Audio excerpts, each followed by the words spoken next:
తమిళనాడు నుంచి మాకు చాలా ఫోన్లు వస్తుంటాయి.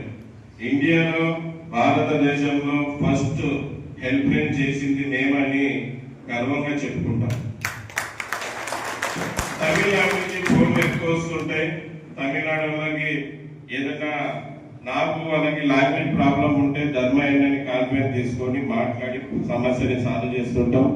అలాగే తమిళనాడులో ఉండే డ్రైవర్లకి రిక్వెస్ట్, చాలా రిక్వెస్ట్, మీరు కరెక్ట్ గా ఉండండి, మీ డాక్యుమెంట్స్ కరెక్ట్ గా పెట్టుకోండి, ప్రతి ఒక్కరు యూనిఫామ్ మెయింటైన్ చేయండి. యూనిఫామ్ లేకుండా ఉండి మీరు డాక్యుమెంట్స్ కరెక్ట్ లేకుండా అలాగే డ్రింక్ చేసి ఉంటే సేఫ్టీ డ్రైవర్ అసోసియేషన్ సపోర్ట్ చేయాలి, హెల్ప్ చేయాలి. ఎందుకంటే మేము మా లాంటి డ్రైవర్ యూనియన్ లీడర్లు డ్రైవర్ గర్వంగా తలెత్తుకొని తిరగాలని మేము పోరాడుతున్నాం. మీరు మాకే కాదు డ్రైవర్ సమాజానికి అవమానం చేస్తున్నారు. ఏమయ్యా యూనిఫామ్ వేసుకుంటే ఏం మీకు ఒళ్ళు బల్వా?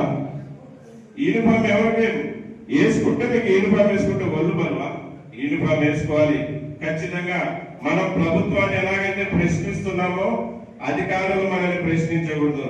డ్రైవర్ అంటే పర్ఫెక్ట్, డ్రైవర్ అంటే కరెక్ట్ అన్నట్టు ఉండాలంటే ఖచ్చితంగా 10 డ్రైవర్ యూనిఫామ్ మెయింటైన్ చేయండి, డాక్యుమెంట్స్ మెయింటైన్